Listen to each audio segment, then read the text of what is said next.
Hey, how are you? Wonderful. How are you three? We're Look at good. your shirt. How's life in? Yeah, great shirt. Who gave you that? I'm working on my favorite nephew award. Didn't that used to be your father's? No, this is a new one. I believe this is from a recent trip. Yeah, I remember he Oh. bought it at OGE. Okay, I was with him. right. There you go. Give me a little credit. I think I helped him. That's awesome.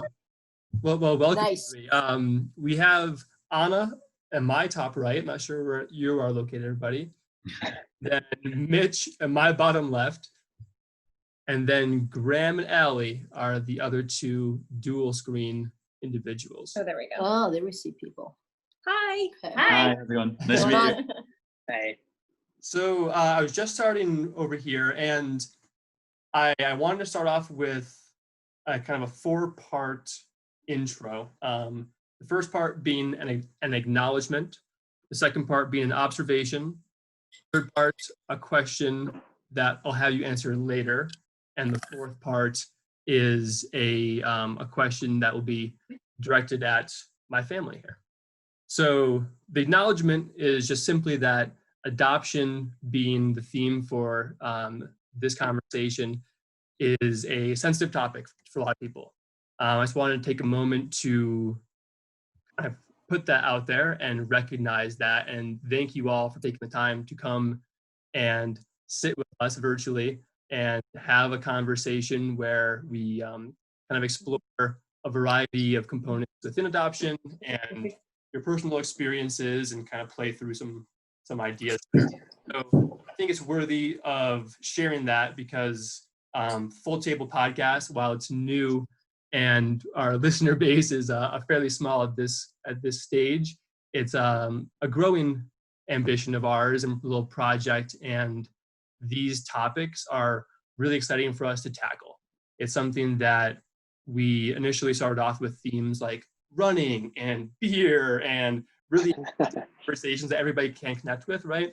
And while that is fun, we find a lot more substance in conversations like focusing on adoption or the Black Lives Matter movement that is happening at this time, and kind of these relevant topics that have a little bit more depth to them. So that is the acknowledgement piece. The observation piece is thinking through the sensitivity behind adoption. Kind of the best way I was able to wrap my mind around why there would be a sensitivity to it was I played with some ideas and I landed on the cultural expectation of what a family is, right? That when you say, hey, little Johnny, go and draw a family, there's dad, there's mom, there's his sister, and there's the dog, right? That even that there's a stigma behind being an only child even. Oh, you're an only child? You're probably an oddball, right? That there's these kind of stigmas and expectations out there, excuse me, for what a family looks like. And so that is my observation for potentially why adoption as a theme has some sensitivity to it, because that cultural or social norm is so ingrained in us, and we hear it so repeated all the time of, oh, well, yeah, of course I have mom and a dad, or well, no, I'm not an only child, as if it's like a bad thing, right? And so my first question, which that leads to my first question, is, do you agree with this? And I won't have you answer right now, just thinking it through. I'm really curious to hear what you all think about why adoption in general is a sensitive topic. And I know there's a whole myriad of factors and variables that go into it that would make that a reality for each individual in their own manner. That to hear you all at some point, I'm really curious. But before we get to that, I want to start at the very early stages. And my first question or second question here, sending out to my aunts in Vermont and hoping to hear just what is the adoption process like? And actually, Anna, for yourself as well, I would love to hear your experience with that. That I think the average Joe would say, oh, adoption, like I can wrap my mind around the idea of it, but what does it take to go from the idea of, hey, we want to adopt a child to actually having the child in your home? Be really curious to hear as a starting point, what that flow and kind of system looks like. Are we supposed to be answering that now? I would love that. We're trying to. Okay. Well, I'm going to divulge Shishi's age. Shishi's 23, and our older daughter is 26. So we went through this process a long time ago. So I suspect it looks different now. Certainly, we had a very different process than many straight couples. Right. Our first choice was adoption. It was like, well, I guess I could try to get pregnant if we can't adopt, but that's sort of the reverse of many heterosexual couples. And that wasn't our particular really, interest, bearing a child. Right. And that's personal, and Right. we respect people who that's really important to. Right. For sure. We didn't have any preconceived ideas of what we wanted our kid to look like or where we wanted our kid to be from. We just sort of started calling adoption agencies, and, in 1993 and 4, we got applications from places in Texas that said, no heroin addicts, felons, or homosexuals should apply. Like, oh, we're at least one of those 3, so I guess we can apply. Wow. And we were only one of those 3. Right. There's a clarification there. So we went to an agency locally in Vermont that had a big main branch in Boston. And we went to a meeting, and the need at that time was there were a lot of kids in China. Right. So we were like, okay. And the agency was very welcoming to us. They wanted our money too. Well, yeah. But no, they were very welcoming to a same-sex couple. Right. So that was nice, and comforting. But from there on, of course, because our girls are from China, that we couldn't adopt as a couple, obviously. So we had to be adopt as a single parent. So Kate went to China for our first child, and I went to China for our second child. Oh, I didn't know that. Yeah, and then Right. the Chinese kind of caught on, because if you went to the Boston Gay Pride Parade, there was like lesbians with children from China contingent. And the Chinese were like, oh my God, what have we done? So, the stigma for us, like, there was no hiding our differences. 2 moms, 2 kids who don't look like each other We or their don't. parents. No. So there was, it was almost easier for us because it was obvious who we were. Right. Right. So to not talk about adoption, or Like, we couldn't we had miss. to. Yeah. So we didn't really care that we all looked different. That as the adults, now our kids may feel differently, and that's an important perspective. So, Chishi. Yeah. It's my turn now. Yeah. Well, I think just going off that is that I don't think I ever thought of it as a stigma, because for me, it was kind of the norm. Like, no one asked me, like, was I adopted? Because obviously my parents did not birth me. So it was kind of just the norm, and I never minded it. I never had to explain to my friends. I never had to explain to my teachers. It was just, also my name is Chishi Halverson Phelan, so it wasn't really a secret that I had a white family. So I don't know. It was, obviously a great experience because my parents are amazing. So. Do you see the connection to Burlington having a decent amount of what would the word be? Diversity? Yeah, living in Burlington, what did that make it easier as a progressive city, do you believe? For sure. For sure. It was, Yeah. I always call it Absolutely. a bubble, which I understand as a bubble. And it was like a very big privilege for me to be able to grow up the way that I did. Because I didn't really, being different was something that everyone at least my school was we all were seeking to be different. And that was just one of the really cool things that I had was I'm adopted with 2 moms. So that was something that I was really proud of. But yeah, I think definitely if I had grown up somewhere else, though, it would have probably been a lot tougher. So cool to hear that it was actually celebrated for you, that component. That's pretty powerful. Yeah, it was great. Good That's bubble. so- Yeah. Yeah. And Nancy and Kate, I'm going to push you a little further. So once they reach out to you with the agency and you go over to China, and what is that experience like? So from there on, kind of walk us through the rest of that process. Well, that was sort of interesting because when I traveled, there were 10 families. And within that group, there were, I think, 3 single women. And so I wasn't, I wasn't out to any of those people because you just don't know then. I mean, back then, that's it was a long time ago. And they're just, it turns out, of course, that they're just wonderful people. Mm-hmm. And lifelong friends. Oh yeah, they're just wonderful people. And then as it turned out, it's a great group for the kids to have each other from China. So that was But that's also been really interesting seeing all the kids grow right. up. And then we would meet every 6 months, and we were the only family from Vermont.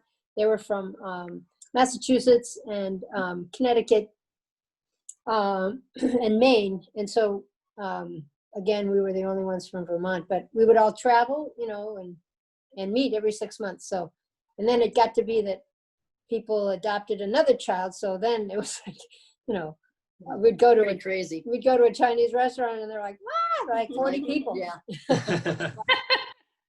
It was, 40 little kids, or not 40, but 20 little kids running around. So, but it's just a great group.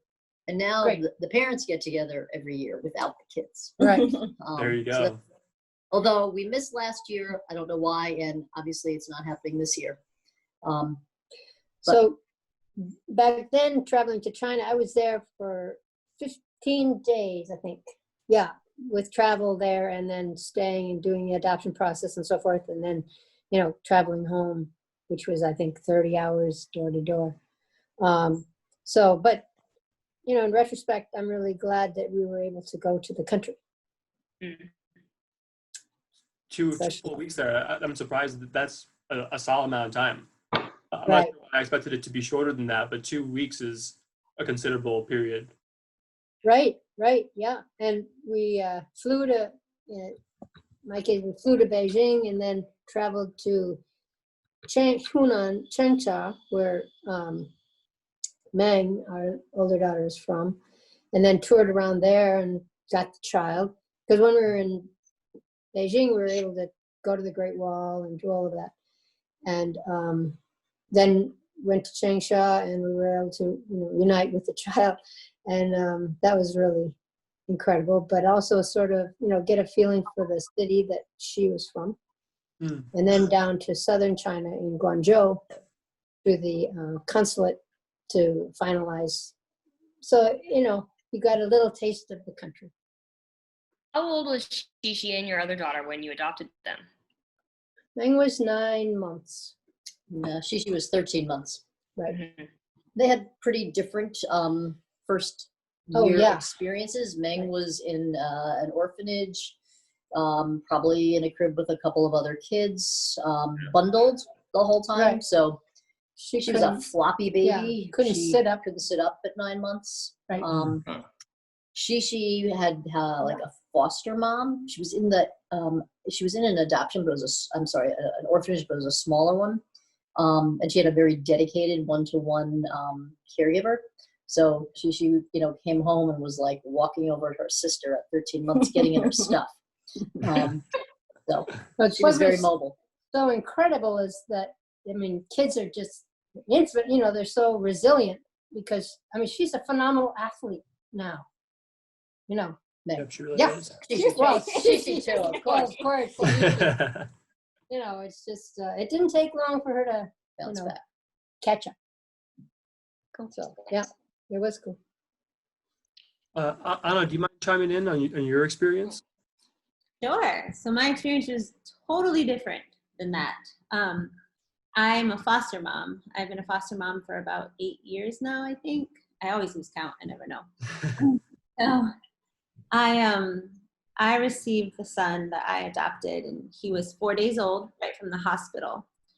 So he came right to our house, and I don't think I thought of adoption as like an initial thing for me. I knew that I wanted to take care of kids and give these kids a fighting chance in life and a safe place to be while their parents recovered or got better or did what they had to do. So that was my idea about foster care, is just being a safe space. Jamie came, and I think another child had just exited, and it was kind of a rough exit. So I know I know adoption was not on my heart at that point. I was just not going to get too attached. It wasn't going to happen. And I think it was like the second night of him having a very, very hard night that's when I was like, this kid is special. So it took a full 24 hours of being up with him to bond together. So it was very interesting because I have children of my own biologically. And I just never knew if I was going to be able to do that bonding that you do, skin to skin, and they put them right on your chest and you try to feed them right away. And there's all these things that you go through as a biological mother that I just couldn't fathom having that same connection with someone who didn't come right out of me. Good golly, was I absolutely wrong. It happens. It absolutely happens. And I get so emotional. I'm getting emotional. Sorry. And when it did happen, it was just such a gift. It was another gift, a different kind of gift. And it was amazing. But his road wasn't so, it's mine, he's mine. It was a 3.5 year long road to be able to adopt him. In foster care, when a kid moves to adoption, he can just as easily move out of adoption and back to a reunification state with his parents. And their main goal is to keep families together, which is great. That's a great goal. But sometimes it's not the best goal. So there was a lot of times when I thought he was leaving. I got a phone call from a social worker, and we're going to pick him up on Monday. And then it was Wednesday. He never showed up. So we spent a whole weekend mourning the loss of our child. And then come Wednesday, they're still not there. I'm like, when are you picking him up? Like, I just need him to go at this point. Like, just rip off the Band-Aid, let me mourn, let me just break for a little while so I can heal. And they changed their mind, but didn't tell us. So he stayed. And then that happened about 5 more times. So foster to adopt is a really tough road, but it's also a road that you can learn so much about yourself, and about, it was a very character building experience for my children, my biological children, for them to be able to love a child that you welcome into your home and just love them like they're ours is just such a skill that I'm so happy that they have.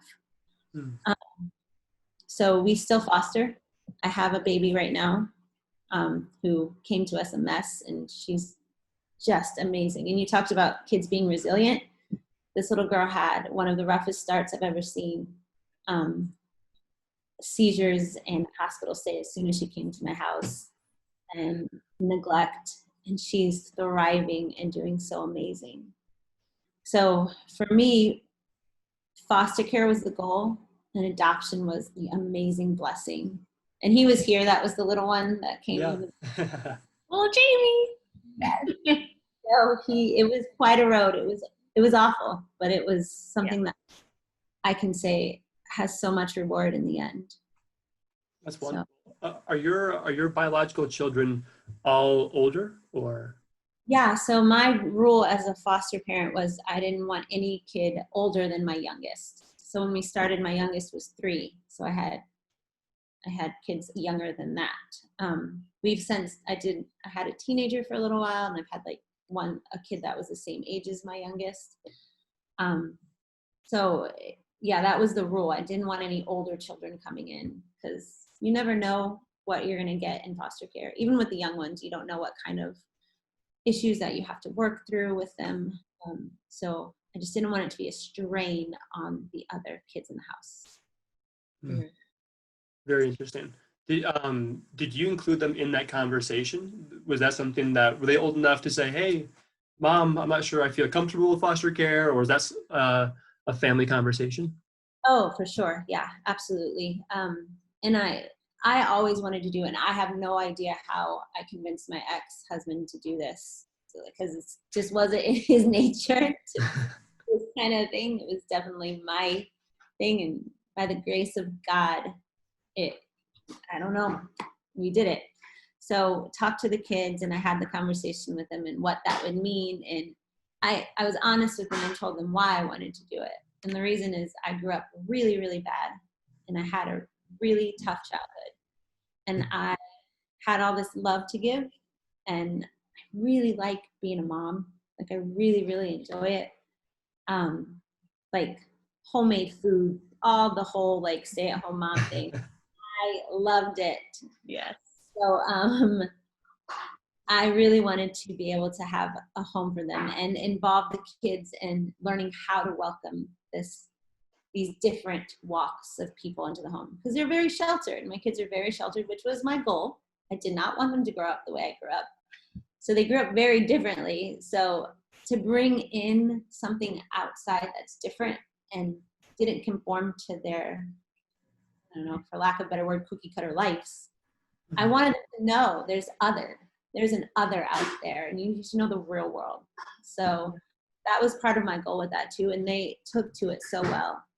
And after I just recently got divorced and I moved, and the kids were the ones who asked me, so when are we going to start fostering again? And I was like, okay, you're going to do this. Like, yeah. So, and they like to give me the drug exposed babies for some reason. So, which Oh, Jesus. Oh gosh. we do great with them, but now I'm a full-time working mom, so it's a little different. So when our baby came, she had to stay in the hospital for like 5 days, and it was a little overwhelming at that point. Like, I can't believe we're doing this again. But I'm glad we did. She's amazing. She's so Do you have any say with the foster care system with the children that you bring in, or is it more of an assignment kind of program?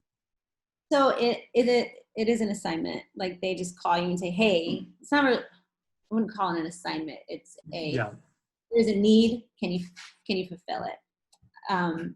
So you never know who you're going to get, what you're going to get, what time they're going to come. Like you have no idea. And they try to give you as much background information. So like our little baby came with rug burn on her knees. We don't exactly understand how she got rug burn on her knees. She was 2 months old when she came to us, and she was having seizures. So we don't have that history. We think mom was definitely not doing well. So it's just, you're just kind of a placeholder for a little bit. Like they need a place to stay. Mm-hmm.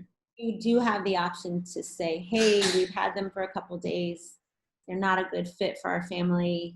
Do you think you can find another home for them? So I don't like to do that. But Yeah, it's tough. Yeah. Mitch, I know you're there. We're going to get to you. Don't worry. But I'm curious, and Nancy and Kate, did you consider the foster care system? You know, we really didn't.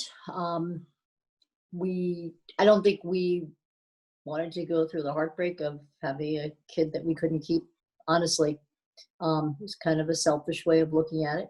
And it's pretty amazing that people can do it, but I just don't think we wanted to have that potential heartbreak, honestly. Mm. I will pivot this a little bit. Mitch, do you mind if I bring you in? Yeah, go for it. Sorry, my dog was barking. No, I'm on mute not at earlier. all. I think there's lots of dogs in the background. We're all hoping they don't cause a ruckus. So yeah, Mitch, if you wouldn't mind sharing your experience, it's very different than the other two so far we've talked through, and then yeah, we can go from there. Sure. So I'm adopted, but somewhat different. I grew up in a good household. You know, I kind of won the adoption lottery. My biological mother was kind enough to put me up for adoption. She was just graduating high school and just wasn't in a position to raise a kid. And I was adopted by a couple of parents in their late 30s that were well established and able to give me a stable home and a good school district. And kind of the twist is I looked enough like them. I didn't know I was adopted until I was 18. So that was that threw me for a loop. And you know, have since met my biological mother, and it makes me really appreciative of kind of everyone involved for putting me in a position where I could be successful. And it gives me this weird feeling of debt to society, like this was done for me, and I want to do it for someone else, assuming I'm able to. But yeah, so that's me. Huh. Yeah. So go ahead, Ellie. Go ahead. No, what were your, it's just huge. Like I'm curious to know like what your initial thoughts were. Like how did you process that information? Good, bad, the ugly, the whole sitch. If you want to dive into that, you can, but. Yeah, I mean, it's very mixed emotions. You know, it's exciting because it's a very sudden change. Mm-hmm. But at the same time, like it doesn't change how your life is gone. It doesn't change that your parents are your parents. Mm-hmm. Might not be biologically related, but they raised me, they cared for me. But yeah, I mean, it took me probably a couple weeks to really process it and really understand what it meant. And then you can look back, like see who knew that you were adopted when you didn't, you know, and like, Oh. yeah, I was a decent runner in high school, and my cousins, Decent, modest guy. my cousins went to the next high school over. You know, the running coach would try to recruit them, and you know, their mother would always be like, "Oh no, let's leave running to the other side of the family." I'm like, that's a weird comment, but now I get it. Like, Yeah. they have nothing to do with me. That's funny. So they're your cousins and your other side of the family. Was the whole family aware besides yourself, or was it something that was a surprise to more than just you? I don't know. I've gotten different stories from different people. I think everyone knew. Yeah. Gosh. Fascinating. Do you mind me asking, did somebody tell you deliberately, or was this accidental knowledge that you acquired? No, it was deliberate. My biological mother found me when I was 18, or rather figured out online where I went to school and messaged one of my college teammates who told me. Wow. Oh, Wow. Wow. do you have a relationship with your biological mother now? I do. We don't speak often, but we have. Mm-hmm. Well, and Anthony, I mean everybody actually. What are the kind of stipulations with the adoption and when it comes to like having the child communicate with their biological parents? Like, are you, Chishi and Meng, able to go and see your biological parents? How does that work? And Mitch, likewise, was that something that was considered appropriate, or that was it breaking a contract of some sort? It's adoption by adoption. So each one has its own set of rules. Okay. Sometimes the agency that sets up the adoption knows who the parents are, and will tell the adoptive parents who the birth parents were. Sometimes they won't. Sometimes there are restrictions that at a certain age that information's unlockable. It's totally case by case. So the thing about a lot of international adoptions is they're totally anonymous.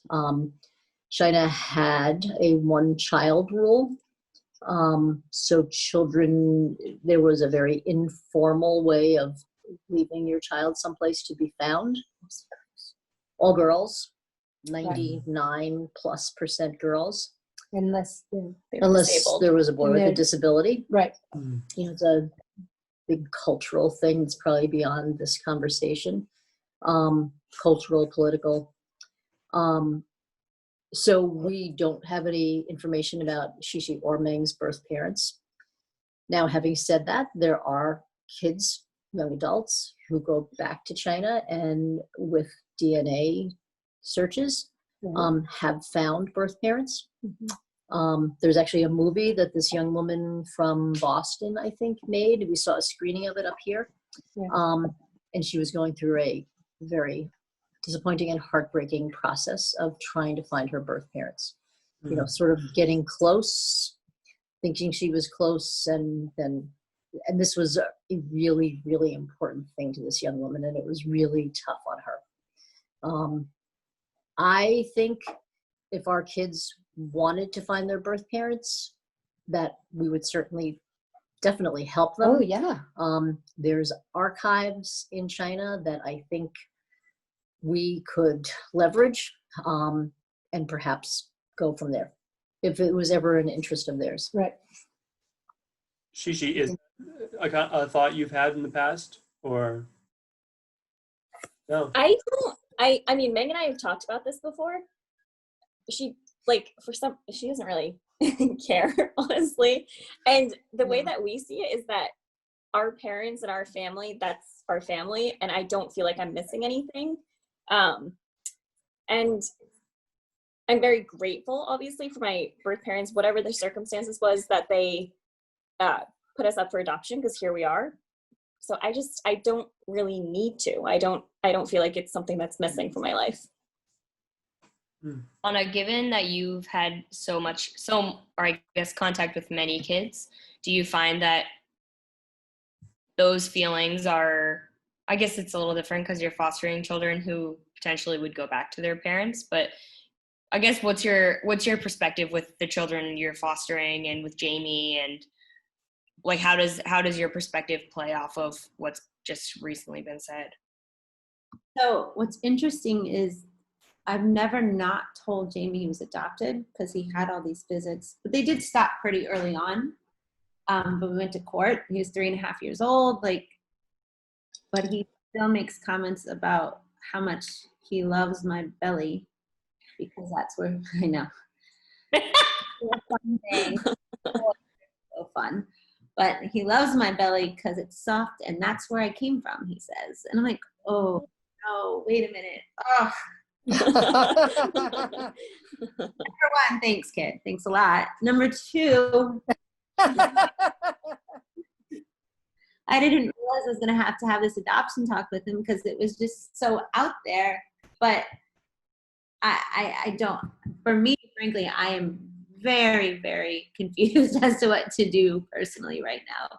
And we still do talk about adoption, and sometimes he talks about his mother that had him, and he's just so little, and it's just a confusing thing for him to grasp. Yeah. So it's a confusing thing for me as a really older woman, older, to be able to explain in a way for him to understand and not break him. So there's a lot of right now. I just don't have a good answer yet as to what to do. And I think that's okay. I think I need to take a little time and see what he works out still and not force. Sure. Yeah. I was reading about the adoption, where did I read it? I can't remember. I don't want to butcher the title of it, but it's like the 7, not problems, but the 7, like, hang on a second, 7 core issues of adoption, and how they're like, it was a concept that came up in the 80s that was put together from the US government, and it's been like explained in many different ways online from a bunch of different adoption sources. And I wonder if, and there's a bunch of it, like loss, rejection, guilt, shame, grief, identity, intimacy, mastery, and control.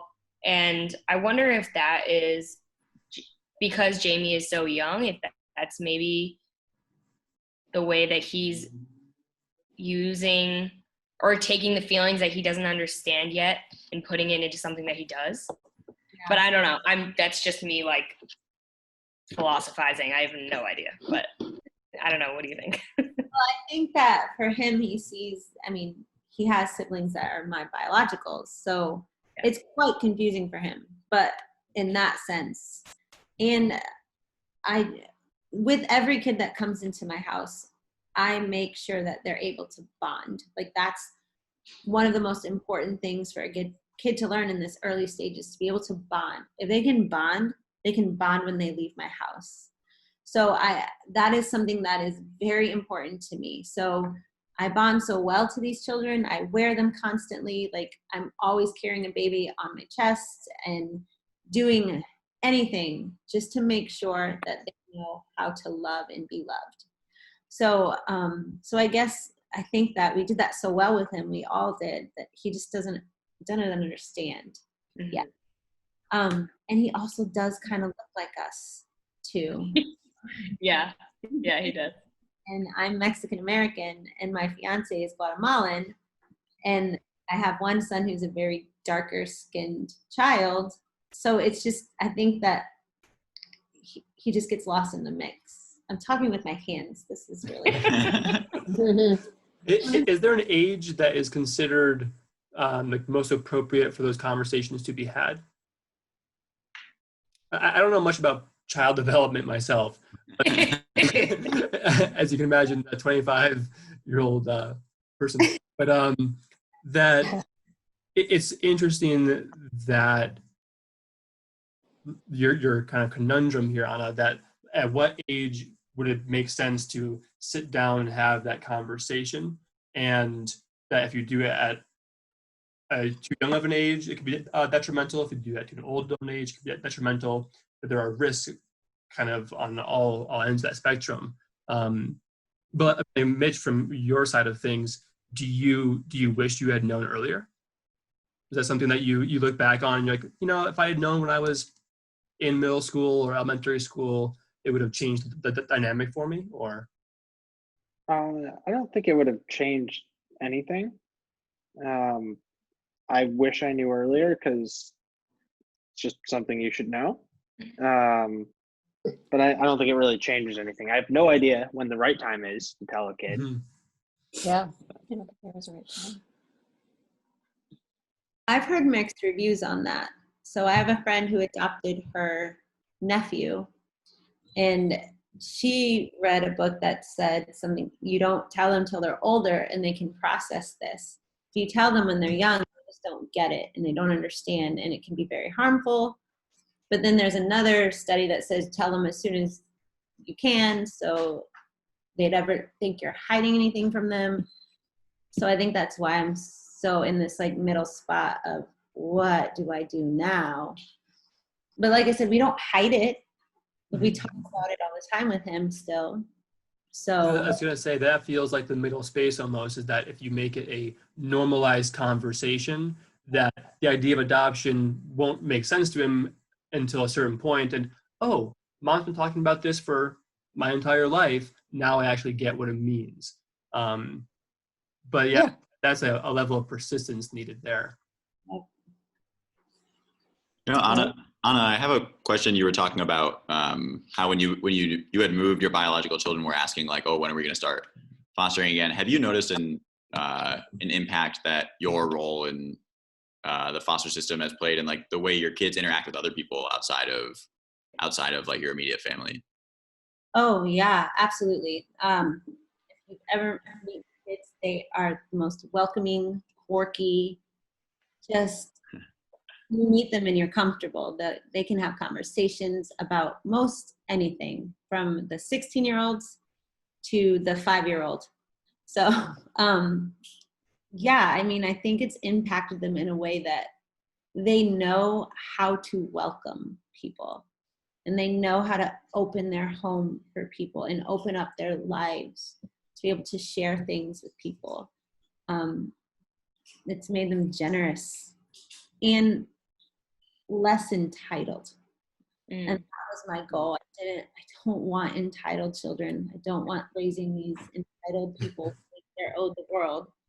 And for them to see people who don't have as much is something that has taught them a lot about the world in a good way. Definitely. I mean, I must say, having talked with you now for, I guess it would be 45 minutes, it seems to be a top-down approach. You're a very welcoming, warm individual yourself. So it's a cool testament to how being of that leadership role plays through not only your biological children, but hopefully as you play out with Jamie's adoption and your foster children in the future, see how that goes. I mean, Chishi and Mang are a prime example as well. Super adventurous, really loving, genius level kind of people. And Kate and Nancy, I would say, guide that as well. So it's really cool to see those scenarios where it's a really positive experience for everybody like that. Mitch, you had mentioned that you are interested in, you said that you feel correct me my wording here, but you feel an obligation. I said I feel a debt. Yeah, I just, I want to pay it forward. Yeah, so can you talk I about know that what more? Yeah, I mean, like, I just know what it did for me. 'Cause there are a lot of kids, and in all kinds of circumstances, that don't have the best shot. And, I have no idea what would have happened had I not been put up for adoption. But on average, kids in families of parents who are just out of high school and don't have stable incomes, don't have stable homes, tend to get worse outcomes. They tend to have worse educations, they're more distracted, and they have fewer opportunities. And I got to avoid all of that. And it's done a lot for me. And I just want to do that for someone else. Super cool. That's so cool. Great. That's great. Going off that, something that I've noticed over the years is that the way that adoption is portrayed in social media and videos and is often pretty negative. I think that a lot of times people are like, they're mad because they feel like they were, given up or something, or people didn't want them. And I think that makes adoption the topic more confusing for kids because they feel like they were rejected. But oftentimes, like, someone coming out of high school who's pregnant, who can't afford to have a good life for their kid, I think that's a great thing to be able to make that decision and put their kid up for adoption so that they can have a better life or into foster care.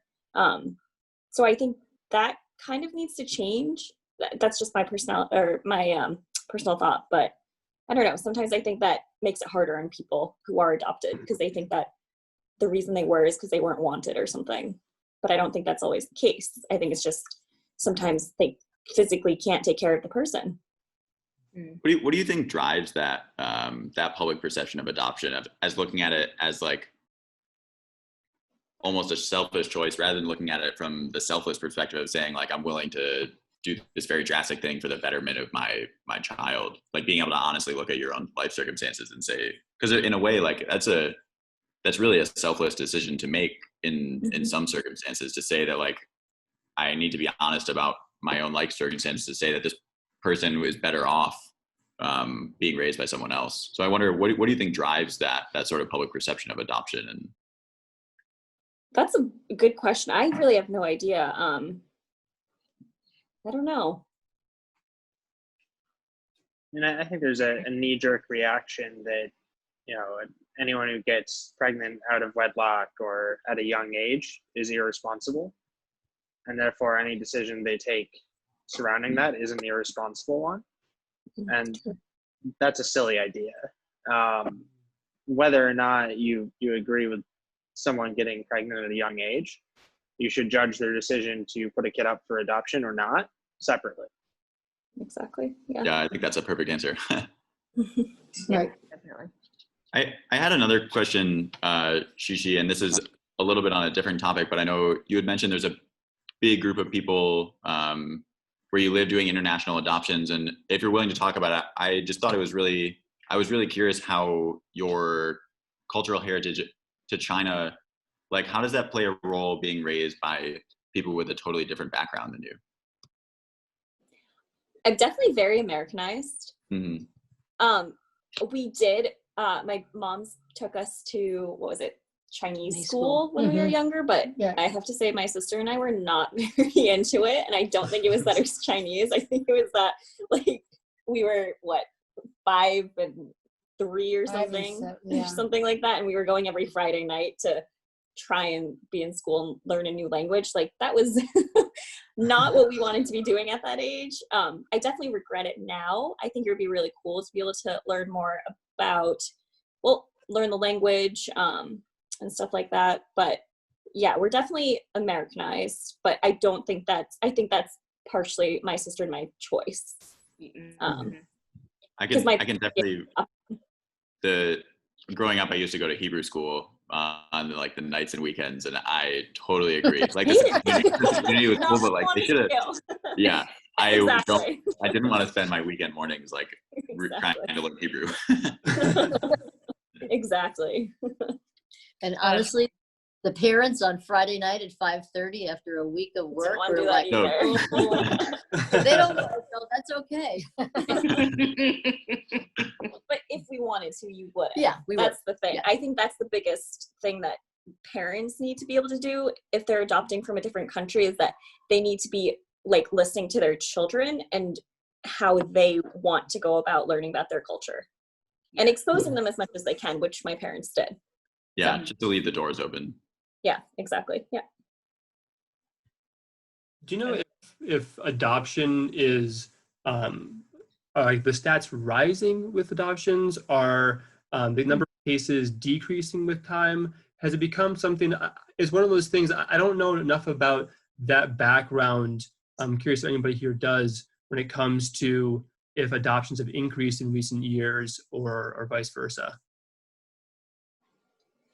I have no idea. I know that in China, they're not yeah. adopting right now because of the one-child policy. They actually have a huge disparity in genders. So they're now trying to keep the girls, and they're actually, this is really bad, but they're sometimes kidnapping girls from other countries. Like when I went to Vietnam a couple years ago, they told me that I should be really careful. I don't know if I told you guys this, but Oh man. okay, I'm fine. I'm still She here. came home. Oh my God. But a certain place in Vietnam, they tend to get kidnapped because they're trying to marry off their bachelors in China because they have so many bachelors. So they're like, careful. But I'm here, don't worry. Yeah, Chishi with the little scare moment. But that's one thing Yeah, about China. that's really fascinating. Just, I mean, and Nancy said that we won't dive into that, but the politics and behind things that they will kind of come back to bite you in the butt eventually, and just accordingly, you take drastic measures. Internationally, I think there are, less and less adoptions from, it sort of goes in waves, like China, Russia. There were, there was a period of time where there was a lot of children adopted from Russia, and I think that's not happening now. Yeah, so. I think Trump wanted to adopt a kid named Vladimir. Yep. The Burlington crew can't help but throw in their political views. Sorry. Can't help it. All good.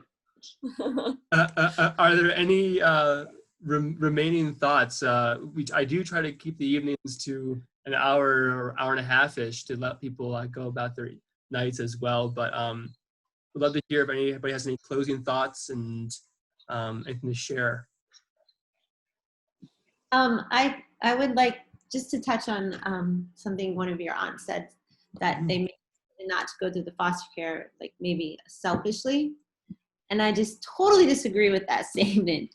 I think adoption is just such a personal and a very carefully thought out decision that someone has to make for themselves. So whether it's through foster care or through adopting from a private agency, it's all scary. It's all some kind of sacrifice. And it's just different. It's just different. But I love hearing like similarities through it too. Just getting a child who is behind in like motor skills and stuff like that. So I just wanted to say that, just because there's nothing selfish about adoption whatsoever, no matter how you do it. So. Yana. Thanks.